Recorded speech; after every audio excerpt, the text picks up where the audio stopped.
Hyderabad Lok Sabha seat से असदुद्दीन ओवैसी ने लगातार 5वीं बार जीत दर्ज की है। पिछले 25 सालों में हर बार उनकी जीत का मार्जिन बढ़ता ही जा रहा है। वहीं दूसरी ओर बीजेपी के टिकट पर पहली बार राजनीति में कदम रखने वाली माधवीलता की हार के बाद उनकी प्रतिक्रिया सामने आई है। इस दौरान ओवैसी की जीत पर क्या बोली माधवीलता, आप भी सुनिए। भाजपा में सारे लीडर्स को सीधे साधे सामने से लड़ना ही आता है, लेकिन इतिहास और पुराणों में ये काफी बार दिखाया गया है, जब भी न्यायबद्ध कोई लड़ाई लड़ते हैं, जीतता तो न्याय ही है, लेकिन उसके जो लड़ाई हम असत्य से करते हैं, अन्याय से करते हैं, इस दरमियान इस दौरान हम बहुत सारा खोना भी पड़ता है। इसी प्रकार से जिस प्रकार से प्रत्यर्थी के पार्टी लोग एक दलित का बात का गलत मतलब निकालकर जो कॉन्स्टिट्यूशन के बारे में जो बात भी नहीं था, जो बात मोदी जी से या अमित जी से नहीं निकला, उसको ये लोग बनाकर उस बनावटी बात के ऊपर कई लोगों को एक डर जो दिखा दी है। तो कभी होता है जैसे कि 5 उंगली एक तरह से नहीं होते हैं, हर मतदाता एक प्रकार से नहीं होते, तो कहीं ना कहीं वो भटक गए थे इस बात को सच मानकर। और दूसरी बात, जो मुसलमान का रिजर्वेशन का था, वो मुद्दा आपका नहीं था और वो मुद्दा देश के लिए नहीं था। वो कहीं कर्नाटका में कई दिन पहले एक दूसरी समस्या के ऊपर बात किया हुआ था, उसका वो लोग एडिट कर उसका गलत मतलब निकाले जैसे निकालकर देश में पूरा इसको एक प्रकार से इसका प्रचार किया। तो प्रत्यर्थियों के पास कोई मुद्दा तो नहीं था बात करने के लिए, लेकिन जो हमारे मुद्दे थे उसका गलत मतलब निकालने का मुद्दा उनके पास था।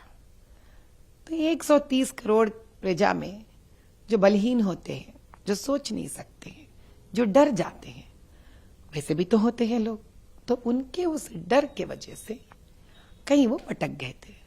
लेकिन अंत में जिस प्रकार से पांडव का ही जीत हुआ है, वैसा हमारा भी भाजपा का न्याय का जीत हुआ है।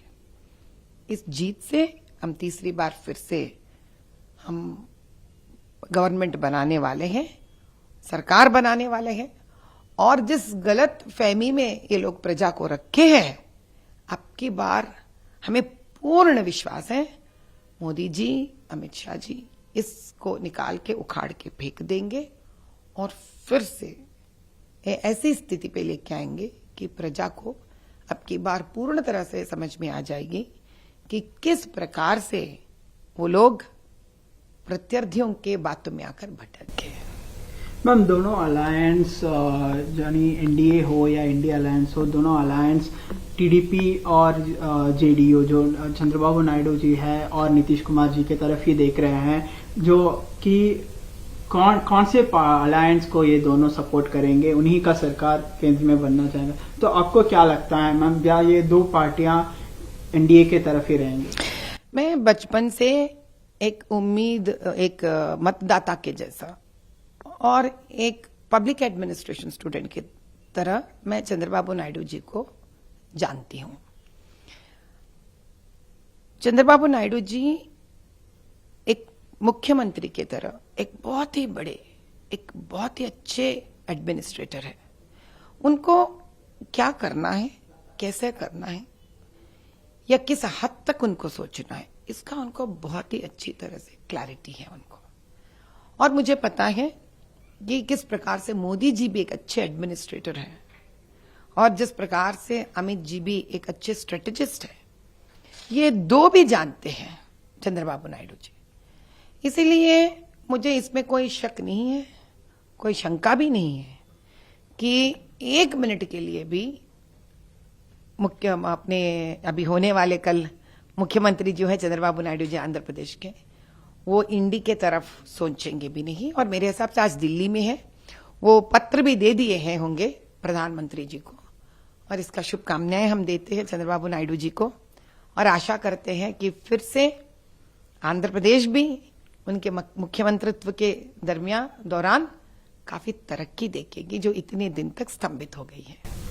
मैम हैदराबाद पार्लियामेंट अगर देखे गया तो आपने बहुत ज़्यादा कैंपेनिंग किया है, बहुत ज़्यादा वोटिंग के दिन हो, पोलिंग के दिन हो, उसके पहले हो, बहुत पार्लियामेंट हैदराबाद के हर एक गलियों में आपने गया है, आपने कैंपेनिंग किया है, फिर भी आपका जो वोट परसेंटेज थोड़ा कम हो गया है। असदुद्दीन ओवैसी जो है 3 लाख वोट से ज़्यादा मेजॉरिटी पर जीत गया है, और उनका देखते हैं मैम।